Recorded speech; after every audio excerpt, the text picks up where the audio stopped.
Alright, welcome back everybody. I'm still mad and this is still Let's Play Perfect Dark, so more Perfect Dark. Now that man leaning up against the wall, in the cutscene that I just skipped, he investigates an elevator which he thinks is empty, only we're hiding in it like a spy would, and we hit him over the head with our gun, and he passes out inside the elevator. And what we're doing here is we're waiting for one of the cleaning bots to let us in that door right there, which is a secret, so we can go in the back way and complete our first objective. Now, since we've just destroyed everything and everyone in the building above us, it's time to screw around in the basement of the Datadyne building, where questionable experimentation and kidnapping has taken place. So we're going to go down here and complete our first objective, but first here's a headshot for Todd. Todd said I don't use enough headshots, so there you go. Now, the objective we're going to complete is to reprogram the cleaning bots, and that's going to make more sense later, but for now we're going to push the wrong monitor first, and then we're going to do it correctly. Now, first I want to follow through on the premise of talking about inconsistency. I want to point out that Joanna here no longer has a silencer on her Falcon 2, and granted I don't know much about guns, but I do know that it is possible for a person to remove a silencer from a handgun fairly easily. That raises the question, why? Why during the elevator ride to the basement would Joanna decide to remove her silencer? And even though I left out that cutscene, you do know that she had to climb to the top of the elevator in order to ambush that guard I was talking about. So first she had to have time to remove the silencer, and secondly she would need a reason. You know, it made sense to have a silencer in the first level. I mean, granted, this game doesn't really do stealth all that well, but it does make sense to have a silencer when you're trying to slink into a building. This level, common sense would dictate, should require even more stealth, as she is now inside the basement, attempting to sabotage the experiments, take a holographic image of an isotope or something sciencey like that, steal some experimental equipment, and find an artificial intelligence. Oh yeah, we don't know he's an artificial intelligence yet. I guess I spoiled it in the last level. Oh, his name is Dr. Carroll, and he's a computer. Anyway, I feel like it defies logic for Joanna to suddenly go loud here, considering the fact that she wouldn't want to draw too much attention to herself at this point. I guess maybe the developers wanted to show off the different styles of weapon in the game right off the bat, or she figures that word has traveled down that she has arrived. But you wouldn't think that with the way the enemies behave in this level. Also, the laptop gun we collected in the previous mission is now gone, so there truly was no point in collecting it other than to show it off. Later missions will allow you to start in different places or have friendly AI depending on where you finish the previous mission, so I don't really understand why there couldn't be carryover with the weapons here, but I guess that will remain a mystery. Now here we are at that holographic isotope sciencey device thing, and we're not supposed to go too close to it because there's radiation or something dangerous. So I went back there to get a secret weapon, which is a proximity mine, and now I'm using my Cam Spy, which is a camera on wheels or something like that, to take an image of it. And now that we've done that, we've become dizzy, so we're going to head on to Sector 2. One thing I wanted to point out here is that I don't think the AI actually communicates verbally. I mean, I believe all the talking is for show. So oftentimes they'll say something like, there's somebody here, or everybody get her, as that enemy just said, but there isn't really much communication going on, at least in a practical sense. And coming up here in a few seconds, I'm going to make the most amateur mistake you could make in this game. Something I learned in GoldenEye, that you don't round corners like you would in real life. You're supposed to side strafe around corners, not like that, because I lost almost all my life doing so. And I don't seem to learn my lesson right away because I'm going to head in here where the experiments are taking place, and I'm going to make the same mistake and almost get myself killed. Now, I'll leave it to you if that counts as a headshot, because I clearly wasn't aiming. What are you doing in my lab? Shut down the experiment.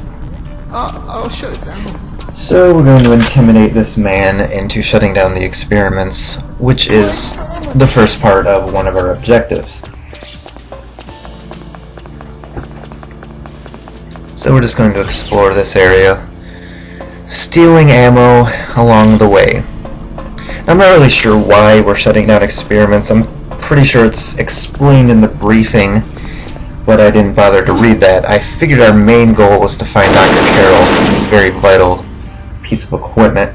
And what this man's doing right here is he's actually testing one of the pieces of experimental equipment, the K7 Avenger assault rifle, and we want to steal it from him, so we're going to murder him for doing his job and take his gun. That's the target he was shooting at, and he completely missed it. Now early on we activated a panel which opened a maintenance hatch. This is that maintenance hatch. So we're going to use it to get out and head back the way we came, because we didn't want to wait for that elevator device to take forever to come back down. And believe me, it does take forever. Alright, so in here we're going to carefully move in because I've learned my lesson at this point, even though I should know that there's no one in here. And we're going to take the next experimental item, which is night vision. Once again, I mentioned in the previous video that this is the age of flying cars and cleaning robots, but apparently night vision is experimental technology. Get her. So in here I'm being careful, and I'm going to sidle on in here, almost die, and kill that man.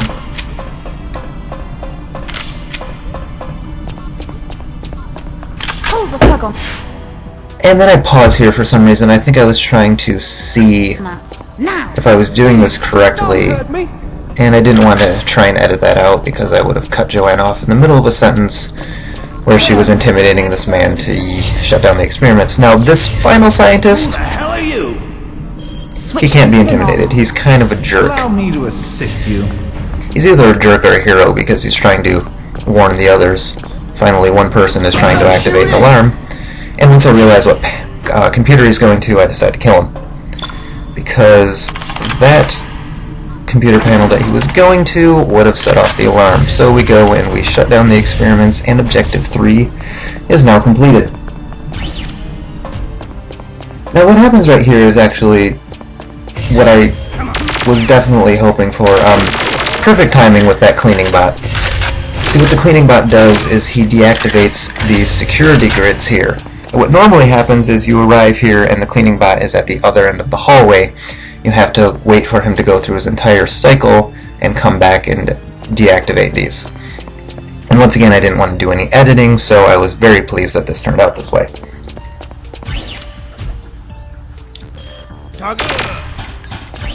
Cleaning bot opens that door for me, and I'm spotted. Now this man right here hasn't learned the lesson about rounding corners, and we kill him for that. And once again, I'll leave that to you if that counts as a headshot. It was more of a split-second reaction, or panic, I guess you could say. And coming up here, we're going to be extra cautious, and remember that there's a man here. We're going to shoot him in the head. Understood. That one counts. Now, Dr. Carrington has just said that this is the highest security sector, and I don't know what he means by that. There aren't really that many more guards here, and this is something you have to know that's going to happen. When we take out the data uplink and try to bypass the security here, two men spawn in that hallway, and with a proximity mine there, he dies. And what I just noticed is that it says searching for password. This is the same data uplink we had in the previous mission, and in order to use it then we needed to have someone type in his password into the computer. So I'm left wondering why it now can suddenly search for passwords. A man had to die in the previous mission. Basically what I'm saying is I'm not quite sure of our methods. Now we're going to show up the K7 Avenger and be trolled by the door and go for another headshot. And this, you can see here why I'm very imprecise. It's very hard for me to stand still. And we're going to be trolled by the door yet again and decide we should probably go through it.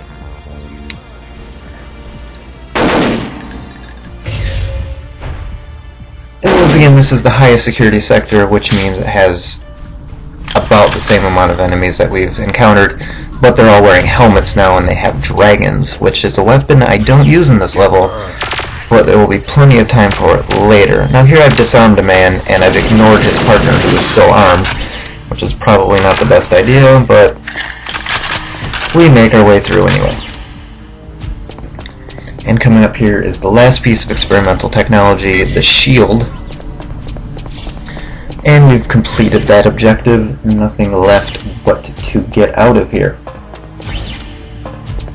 And one thing I wanted to mention, I mentioned that this isn't like Call of Duty. It's, you know, before that time. There aren't any waypoints. The game doesn't hold your hand. It gives you objectives, and it expects you to figure out how to complete them. And I'm not saying I've never used a guide, but it is sort of a lost art to let the player figure out what to do. And so I've reached the end, and I'm going to let this cutscene play out.